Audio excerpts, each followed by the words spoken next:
স্পেনের বার্সেলোনায় প্রবাসী বাঙালিদের প্রাণের উৎসব বাংলার মেলা ২০২৫ উৎসবমুখর পরিবেশে অনুষ্ঠিত হয়েছে। শনিবার রামলা দেল রাভালের খোলা ময়দানে আয়োজিত দিনব্যাপী এ মেলায় বাংলাদেশের সংস্কৃতি, কৃষ্টি ও ঐতিহ্যের নানা রঙে সেজে ওঠে পুরো এলাকা।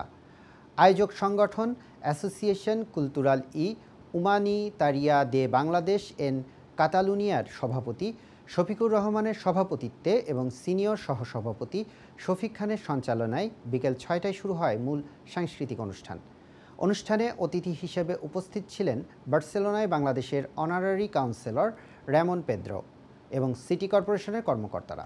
দ্বিতীয় পর্বের অনুষ্ঠানটি পরিচালনা করেন নিগার সুলতানা, তাইফা রহমান ও মাসুদা পারভিন মুন্নি।